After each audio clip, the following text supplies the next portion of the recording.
Garage Campeur, c'est mon père qui a fondé le Garage Campeur. Mon père a travaillé au service dans le temps pour M. Alex Blouin qui vendait des pièces de véhicules, puis c'est lui qui offrait le service. Puis un petit peu plus tard, quand M. Blouin a fermé magasin, mon père a repris, continué son service en adjacent en même temps un magasin au service. Fait que, en réalité, c'est depuis 1979 que le Garage Campeur existe à l'endroit qu'on connaît. En arrière du Colisée, comme notre slogan le dit très bien, bientôt en arrière de l'amphithéâtre. 5000 pieds carrés de magasin, où ce qu'on retrouve pratiquement toutes les pièces existantes dans le véhicule récréatif. C'est sûr que nous autres, c'est une spécialité chez nous d'avoir être capable de répondre le plus facilement possible à la clientèle.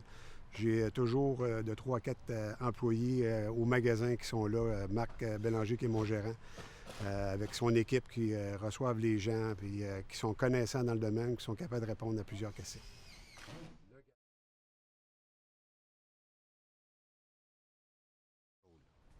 OK. La première étape, premièrement, les clients vont appeler au garage pour pouvoir avoir une évaluation.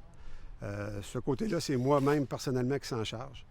Les gens qui sont capables de venir avec le véhicule, qui ne sont pas stationnaires, peuvent venir avec le véhicule. On prend un rendez-vous, puis on va faire le tour avec le véhicule parce que j'ai une installation au garage pour faire le travail avec un podium. Vous allez voir quand même bientôt dans le reportage, j'ai un podium qui est fait spécialement pour ça. Sauf qu'il y en a qui sont stationnaires dans des campings puis qui ne peuvent pas bouger le véhicule. Je fais le travail directement sur place, comme on va voir nous autres aussi. Mais moi, il faut que je me rende en premier justement pour voir si mon installation peut s'installer facilement autour du véhicule, si mes gars sont à l'aise pour pouvoir travailler. Puis bien entendu aussi, faire une vérification, voir s'il n'y a pas des dommages à l'intérieur du toit pour être capable de faire une évaluation qui est bonne pour le client, puis qu'il puisse savoir à quoi s'en tenir au niveau des prix, puis vraiment savoir où est-ce qu'on s'en va avec la réparation de sa toiture. Fait que bien entendu, si les gens viennent chez nous, on peut entreposer sur les terrains. Puis pendant l'hiver, pendant la période hors saison, nous autres, on peut procéder à la réparation des toitures. Puis à ce moment-là, on peut lui faire un travail. C'est sûr que quand on est à l'atelier, c'est beaucoup plus facile parce qu'on a tout à portée de la main, on est en hauteur, fait que tout est beaucoup plus facile. Sauf que, comme je te dis, par contre, on est capable de le faire aussi à l'extérieur, puis on peut procéder des deux façons.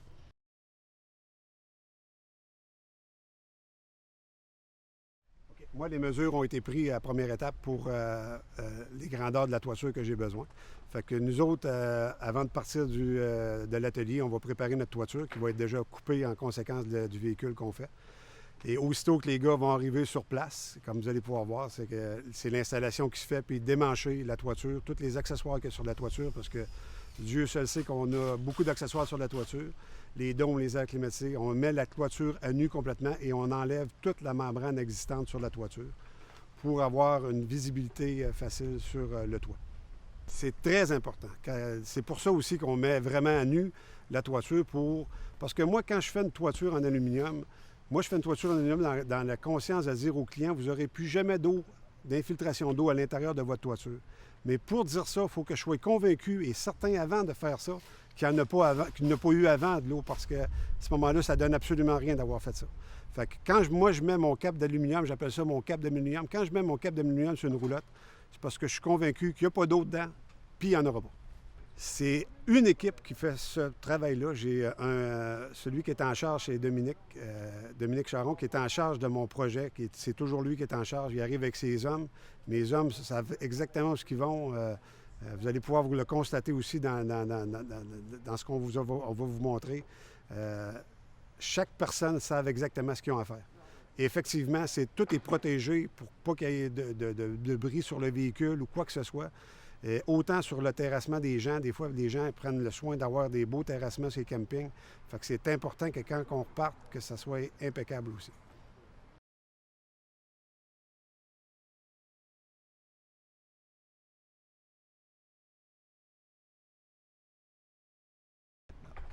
Oui, l'étape 3, fait suite à la deuxième. Bien entendu, si on a découvert qu'il y a de l'eau à l'intérieur de la toiture, pour ça, c'est très facile. On va regarder les vinirs, soit les vinirs ou soit le préfini qui est sur le toit.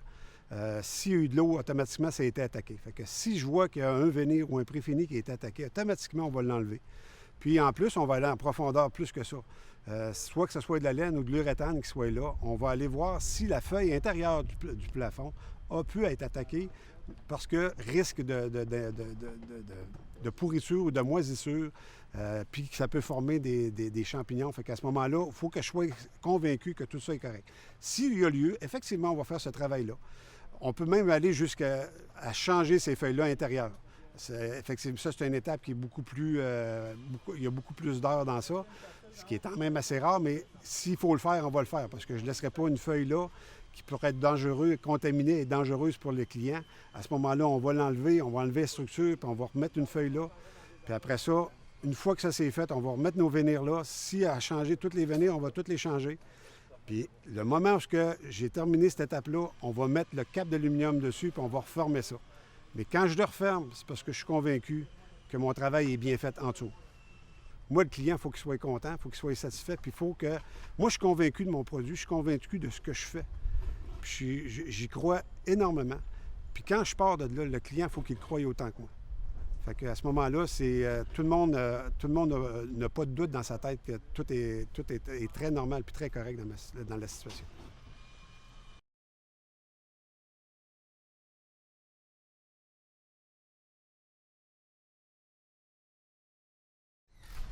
Bon, l'étape numéro 4 consiste, on a déroulé notre tôle d'aluminium. D'ailleurs, la tôle d'aluminium, c'est ce que j'ai ici dans les mains. Comme vous pouvez voir, c'est 16 gauges d'épaisseur. Fait que j'ai une bonne épaisseur dessus. Fait que qu'est-ce qu'on va faire à l'étape numéro 4, c'est qu'on va déplier notre tôle d'aluminium. On va la couper en conséquence pour être une même mesure qu'une membrane qui était là existante avant. Et on va simplement prendre notre tôle, puis on va la virer sur le côté, comme la membrane était. Puis après ça, on va revenir prendre notre moulure qui était sur le côté, puis on vient visser notre moulure sur le côté. Fait que ce qui donne aucun joint à la toiture au complet, puis qui est pris de la même façon que la membrane, sauf qu'avec l'aluminium, bien entendu, jamais besoin de traiter, de faire quoi que ce soit. On veut la nettoyer, on peut arriver avec la machine à pression au début du printemps. On peut facilement nettoyer notre tôle sans avoir à faire attention à quoi que ce soit. Puis à ce moment-là, on garde toujours notre toiture propre, fait qu'on évite d'avoir des coulisses noires le plus possible. Fait que c'est beaucoup plus facile à travailler.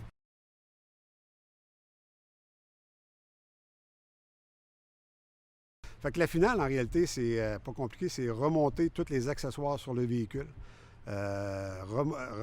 replacer aussi les moulures de chaque côté, puis après ça, l'auvent. Puis, et la dernière chose, bien entendu, qui est très importante pour nous autres, ramasser les déchets et les dégâts qu'on a faits autour du véhicule et à l'intérieur du véhicule. Les véhicules, quand on part des véhicules, ça c'est un commentaire que j'ai de tous mes clients, me rappellent, me disent comment que mes hommes ont laissé ça propre, comment mes hommes sont professionnels. Ça, c'est peut-être le côté où des fois, j'ai plus de plaisir à aller chercher le paiement que de me faire dire ça que d'aller chercher le paiement. Parce qu'effectivement, c'est un côté que j'apprécie énormément. Puis au Garage Campeur, on forme une famille, puis tout le monde travaille dans la même direction, puis c'est donner le service, puis c'est aussi faire parler de nous autres, mais d'un côté très positif. Et ça, c'est des commentaires que j'ai régulièrement après mes travaux. Donner du service à la clientèle. Mon père a toujours été très, très fort là-dessus, puis il a toujours voulu ça. Puis je pense que la pomme ne tombe jamais bien loin de l'arbre, puis j'ai le même principe là-dessus avec la clientèle. Moi, un client satisfait, c'est le bonheur total. Je me promène dans n'importe quel camping, je suis toujours bien reçu. J'ai toujours un bel accueil des gens, autant au niveau des campings, des propriétaires des campings aussi. Je te dirais même les concessionnaires à travers la ville de Québec, Dieu seul sait qu'il y en a beaucoup. Moi, c'est juste des amis que j'ai dans ce domaine-là. Je me connais pas d'ennemis, en tout cas, je ne le pense pas. Je n'ai que des amis dans le domaine. Puis moi, en réalité, tous ces gens-là, c'est tous des collaborateurs du Garage Campeur parce que moi, j'en vends pas de véhicule. Fait que eux autres, à chaque fois qu'ils vendent un véhicule, eux autres m'amènent un client potentiel. Puis moi, ça me fait plaisir de le recevoir et de le servir.